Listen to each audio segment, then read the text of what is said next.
Hey, what is up, everybody? Welcome to my WWE NXT review for February 15th, 2017. And this is finally it. This is NXT from last week, so after this review, I will fully be caught up to NXT, and I will fully be able to watch it tonight. May not happen tonight because I've got some homework and stuff I have to do, so I may watch it maybe tomorrow morning-ish after I get home from school. But that's nothing you need to be concerned about. So let me start with this review. So we had Percy Watson, Nigel McGuinness, and Tom Phillips on commentary. That commentary team is just really weird. I think Nigel McGuinness is actually doing a good job on commentary. I don't know if I came off saying that he was doing bad. I actually think he was doing very well. It's just adjusting to this commentary team because it's just really off. Like, they don't have as much chemistry as they have, and I just don't think they're very good. Tom Phillips, I don't really think is all that good on commentary, and Percy Watson isn't either, so that doesn't really help either. And it feels like it's all faces, which is really awkward. Like both of them are baby face, so it makes watching the commentary team awkward. But that's just my gripe. But we had the first match. It was a tag team match. We had the Authors of Pain with Paul Ellering ringside versus Garrison Spears and Lance Anoa, I think is how you say his name. But the Authors of Pain completely squash him. Akam, I believe, hits the knee right into the corner and just beats the crap out of Anoa. And then he pulls Spears into the ring. And the Authors of Pain just both hit like Death Valley drivers into the turnbuckles, and then they both hit the final chapter on Lance for the win, and then afterwards, oh my gosh, calm down. A bunch of people just posted a bunch of stuff on YouTube, and I just got the notifications. But anyhow. But yeah, so afterwards, the Authors of Pain win with the final chapter, and then afterwards they hit the double powerbomb into the corner, just to kind of send a statement. And I thought this was good, makes the Authors of Pain look strong, so I thought it was good. And then we had a video package for Tyler Bate, and it's pretty much the same one as last week. So, I thought it was good. But it's the same thing pretty much as we saw in the previous episode. And then we had an update of Shinsuke Nakamura. And the update is that the knee injury that he has doesn't need surgery. And he's back into the gym working out. So obviously he's going to be coming back fairly soon. But I do like that they're playing up on that injury. And they actually make you feel like he's actually injured. Which he could be. But I doubt that his injury isn't as serious as they're saying he is. I thought it was good. And I can't wait to see him come back. Then next match was another tag team match. It was Billie Kay and Peyton Royce versus Liv Morgan and Ember Moon. Because this was who Liv Morgan picked to be her tag team partner. And Ember Moon dominates the first half of the matchup, but then eventually Billie Kay and Peyton Royce hit a double chop block on her. And they both get the heat on Ember Moon for a while. Then eventually Liv Morgan gets the hot tag on Billie Kay, and she starts going off on her. And eventually she hits a STO on Billie Kay, but Peyton Royce breaks up the pinfall. And then eventually Ember Moon tries to get involved, but Billie Kay hits a wicked big boot. And then eventually Billie Kay and Peyton Royce win when Peyton Royce hits like a bulldog into the knee of Billie Kay on Liv Morgan and covers her and gets the win. So overall, I thought this match was solid. And I like that the heels went over. Then we had the next thing. It was a No Way Jose and Roderick Strong interview. And they pretty much explain why they helped Ty Dillinger fight off Sanity in the last episode. And they say that they did it because Roderick Strong said that he did it because he's been a part of groups like Sanity. And he says that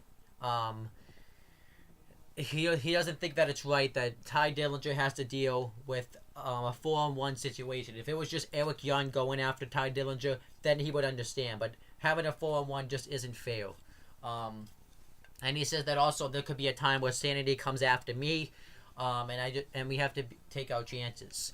And then No Way Jose said that he did it because everybody respects Ty Dillinger, and pretty much the same thing. He wants to. He talked about how Ty Dillinger's like the heart and soul of NXT. So overall, I actually like that they did this because it actually does give storyline and purpose of why they saved Ty Dillinger. So I actually liked this interview segment.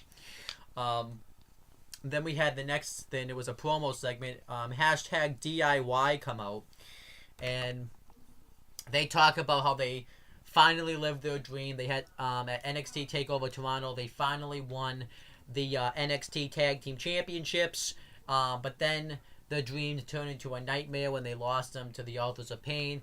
And they talk about how the Authors of Pain are just as dominant and big as they look, but they saw something in their eyes that they never thought that they've never had before. They saw a look, and that was doubt. Doubt about the fact that they could keep hashtag DIY down. And they say that they're going to end up, when they get their rematch clause, they are going to defeat the Authors of Pain. So then the Authors of Pain comes out, and Paul Ellering gets on the mic. And Paul Ellering says that, if you want to have your rematch, then you could have it in 2 weeks. So it wouldn't be next week. It wouldn't be on this episode, but probably next week. They say you better make peace with. He says you better make peace with your loved ones because you're not going to see them after 2 weeks. And then Tommaso Ciampa says, "Johnny, I love you." And Johnny Gargano's like, "Thanks." And he's like, "Okay, we made our peace. Well, so why don't you come down here and have our match right now?" But then the Revival ambush hashtag DIY from behind. They beat the crap out of him, and they hit the Shattered Machine on Johnny Gargano. And then the Authors of Pain go to charge at them. The Revival take off through the crowd. And then that was it. I thought this was a good segment, a nice way to build up the tag team title match. I do wonder if they're going to pull the trigger and do like a triple threat tag match at NXT TakeOver Orlando between these three teams for the tag titles. I would actually be all down for that. Or if they're going to do a one-on-one with the Revival and the Authors of Pain, or if they're going to do hashtag DIY versus the Authors of Pain. I'm really not sure what direction they're actually going. I don't know if the hashtag DIY actually is getting the tag team title match because they didn't really make any indication after this segment. So, but overall, I thought this was a good segment. And then we had a video package for Trent Seven, and it pretty much shows the same video package as last week, so I thought it was good, but it shows it again. I like that they showed these video packages that kind of introduce us to the UK competitors. And then we had a video package for none other than Cassius Ohno, pretty much hyping up, saying that he's going to be returning to NXT. And I really don't know a lot about Cassius Ohno. I never really watched any of his matches. But it will be... so I'm going to be seeing him in the fresher because when he was in NXT before... I didn't have access to watch it, and he's been wrestling on the indies, and I don't have access to watch that stuff. So, but it's gonna be nice to see Cassius Ohno back in WWE. But for me, it's gonna be nice to see. It's like because a lot of fans he's gonna be new to because a lot of fans didn't have the WWE network because there was no WWE network when it was on NXT before. So, and it's gonna be interesting to see him kind of back because NXT's definitely changed since he was last on it. It wasn't as big as it was before, and I expect him. I can't wait to see what big things he's gonna do. I see him probably holding the NXT championship, whether that's defeating Bobby Roode or Shinsuke Nakamura. I'm really not sure which direction they're going in. So, but that will be interesting. And then William Regal's backstage, and he announces that on next week, which is this week, that there's going to be a triple threat match where the winner becomes the number one contender to the NXT Women's Championship, and it's going to be between Peyton Royce, Liv Morgan, and Ember Moon. I don't know why Billie Kay got like left out of the equation. It was kind of weird. I don't know why they didn't just do like a fatal 4-way match and just include Billie Kay. Because Billie Kay, it's just kind of weird that they just threw Peyton Royce instead of Billie Kay, but it's whatever. I fully expect Ember Moon to win that match, and they're gonna set up Ember Moon versus Asuka for the NXT Women's Title at NXT Takeover Orlando. Then we had the main event. It was a United Kingdom Championship match. United Kingdom Champion Tyler Bate versus Trent Seven. This was the first time ever in WWE history that the United Kingdom Championship was defended. And I thought this was a really good match. I really enjoyed it. I thought it was a really good main event. They both start twirling each other's mustaches, which I thought was kind of funny.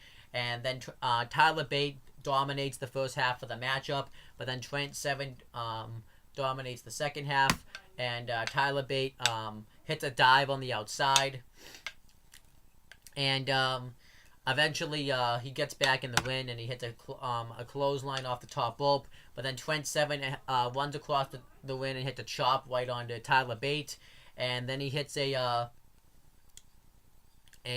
Northern Light suplex into a power bomb, and Tyler Bate kicks out, and then he transitions it into a half Boston Crab, or single-legged Boston Crab, same thing. And then Tyler Bate hits a double underhook suplex. No, it hits a exploder suplex off the turnbuckle, and they both keep kicking out of these finishers.